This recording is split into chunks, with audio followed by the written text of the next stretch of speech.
For 20 years, we wrote off a drug that seemed to make perfect biological sense. It failed in the STRIVE trial. There was even a signal of higher mortality at 180 days, and most of us moved on. But a new randomized trial published in JAMA Network Open is raising an uncomfortable question. What if we were testing it wrong? What if the real opportunity was never treatment, but prevention? Welcome back to This Week in Pulmonary and Critical Care Medicine. Each week we review the most important new pulmonary and critical care literature and focus on one question. Does this change what we do at the bedside? This week, a randomized trial that may rehabilitate a drug we abandoned, a bedside sign most of us have never thought to test in pleural effusion, and a comprehensive review of what 2025 taught us about ventilating critically ill patients, including one trial that was stopped early for harm. Let's begin with the cardiac ICU.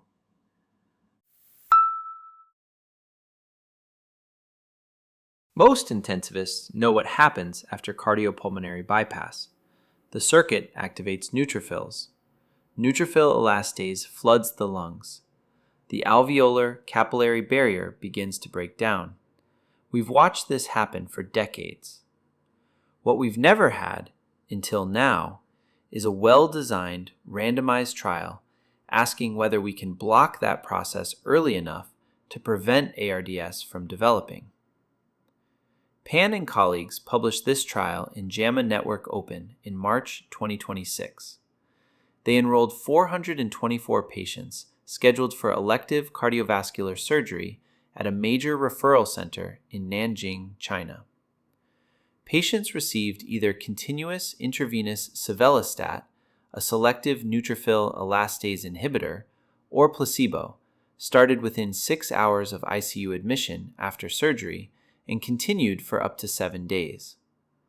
The primary outcome was the incidence of postoperative ARDS by the Berlin definition. The results were difficult to ignore. ARDS developed in 16.8% of patients in the Sivelestat group, compared with 31.2% in the placebo group. That difference was highly statistically significant. And the cases that did occur in the Sivelestat arm were less severe, fewer moderate cases, and no severe ARDS at all. The 90-day mortality data were equally striking. 90-day all-cause mortality was 1.1% with Sivelestat, compared with 5.2% in the placebo group, a four-fold difference that was statistically significant. Many of you will immediately ask, what about STRIVE? Warren Lee and Arthur Slutsky published an invited commentary alongside this paper, and their answer is worth hearing. STRIVE randomized patients who already had ARDS, on average 28 hours after starting mechanical ventilation, mostly from infectious causes. Pan and colleagues gave Sivelestat prophylactically before ARDS had developed, targeting the neutrophil elastase surge that follows bypass. Prevention versus treatment. That distinction changes everything. But there is a critical caveat every reader needs to sit with. The ARDS rate in the control group was over 31%. Most retrospective cardiovascular surgery cohorts report rates well below that, sometimes under 2%. Lee and Slutsky note this is higher by at least an order of magnitude than many comparator studies. You have to ask, would Sivelestat still perform this impressively in a setting where your baseline ARDS rate is 3 or 4%? This was also a single-center study from one institution in China. So the bottom line is this. Do not add Sivelestat to your cardiac surgery protocol yet. But do think differently about post-bypass lung injury, not as something to treat after it appears, but as something that may be preventable if we act early enough in the right patients. Multi-center confirmation is the necessary next step, and that work should happen.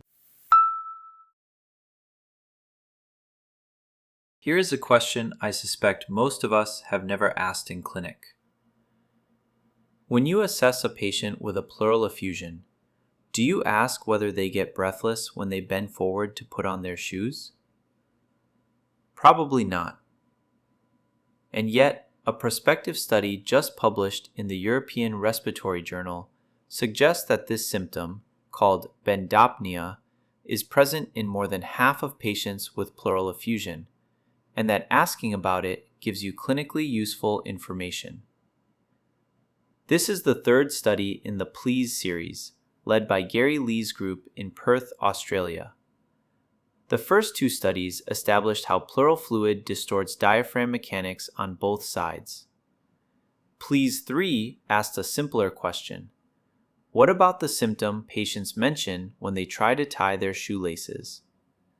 Iacopetta and colleagues prospectively enrolled 200 unselected patients referred for pleural effusion assessment at 2 Australian centers. Bendopnoea was assessed with a 60-second bend test. Sit the patient in a chair, ask them to bend forward and aim to touch their ankles, and hold for 60 seconds or until breathlessness develops. The prevalence was striking. More than half of patients, 56%, tested positive, and of those, the median time to becoming breathless was just 16 seconds. 3/4 reported that Bendopnoea was affecting their daily activities. Those with Bendopnoea were substantially more symptomatic at baseline. On a 100 mm breathlessness scale, they scored an average of 48, compared with 30 in those without, a clinically meaningful difference. They also walked considerably less in the 6-minute walk test, covering around 200 meters on average, compared with 310 meters in patients without Bendopnoea. In multivariable analysis, 3 factors independently predicted Bendopnoea. A larger effusion, with an odds ratio of just over 5 for large effusions compared with small ones, an abnormal hemidiaphragm shape on ultrasound with an odds ratio of nearly 4, and higher BMI. But here is the clinically actionable finding. Bendopnoea improved substantially after drainage. The proportion with Bendopnoea fell from 62% to 32% after fluid removal, and those who had Bendopnoea at baseline gained significantly more from drainage, a median improvement in 6-minute walk distance of 66 meters compared with just 16 meters in those without. The minimal clinically important difference is 25 meters. That gap is real. So what does this mean in practice? Add Bendopnoea to your assessment of every pleural effusion patient. Ask directly, do you get breathless when you bend to put on your shoes? And when a patient with Bendopnoea is borderline for therapeutic drainage, that symptom, and the functional gains associated with its resolution, should inform your decision. Let me ask you something. You're looking after a mechanically ventilated ARDS patient. The driving pressure is 16. You know the evidence. Higher driving pressure means worse outcomes. So you increase PEEP to bring it down. The driving pressure drops to 12. The oxygenation improves. You've done the right thing, haven't you? Maybe, maybe not. And understanding why that answer isn't always yes, that is the teaching for this week. 2025 produced an important body of evidence on mechanical ventilation in ARDS. But the most valuable lesson wasn't a new treatment. It was a clarification of how we should think about the numbers we use. Let's start with sevoflurane. Inhaled volatile anesthetics have been studied as sedatives in ARDS for years. The biological story was genuinely compelling. Bronchodilation, attenuated inflammation, improved oxygenation. Short-term studies looked promising. Then the CSAR trial reported. Multi-center, randomized, stopped early, not because it worked, but because patients receiving sevoflurane had fewer ventilator-free days and higher 90-day mortality. The oxygenation was better. The patients were dying more. Now back to driving pressure. The data is real. Higher driving pressure is associated with worse ICU outcomes across multiple large cohorts. The association is robust, biologically coherent. So several well-designed trials tried to lower it. They failed. In unselected patients, driving pressure-guided strategies did not improve survival. Here's where the thinking goes wrong. We look at an observational study. Higher driving pressure predicts death. We conclude, lower the driving pressure, save the patient. But driving pressure is not a single thing. In a spontaneously breathing patient, driving pressure reflects the lungs' mechanical properties combined with the effort the patient is generating. In a paralyzed patient, it reflects only passive respiratory system mechanics.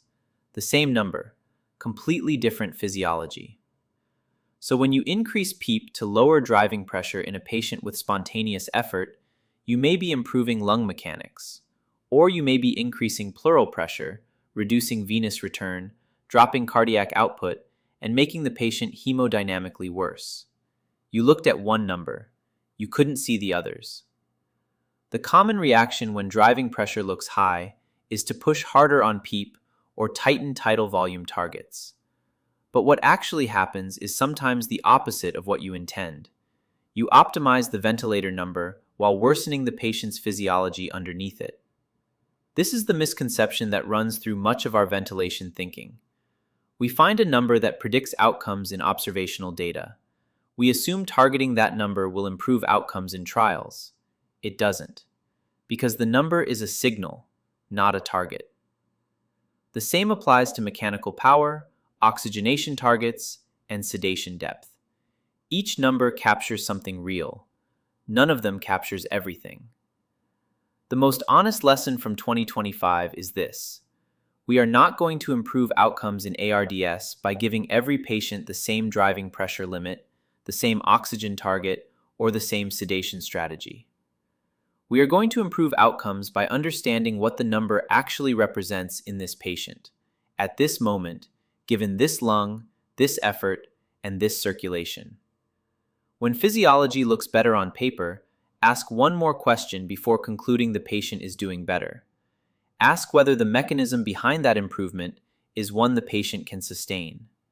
Because sometimes what looks like improvement is compensation, and sometimes what we measure as a problem is an adaptation. The number hasn't changed, the meaning has.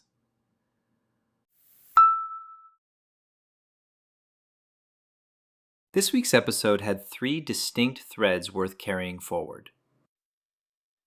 A randomized trial suggesting that ARDS after cardiac surgery may be preventable, not just treatable, if we intervene early enough in the right patients. A simple bedside test that most of us have never performed, which predicts functional impairment and benefit from pleural drainage. And a reminder that the CSAR trial has closed the chapter on routine volatile sedation in ARDS, while 2025 as a whole pushed us toward precision over protocol. If this episode saved you time or changed how you think about even one of these topics, subscribe and share it with a colleague who would benefit, because most people are not reading these papers, and they're still practicing anyway. Thank you for joining me for another episode of This Week in Pulmonary and Critical Care Medicine. Until next week, this is Dr. Aladdin Sagar, signing off.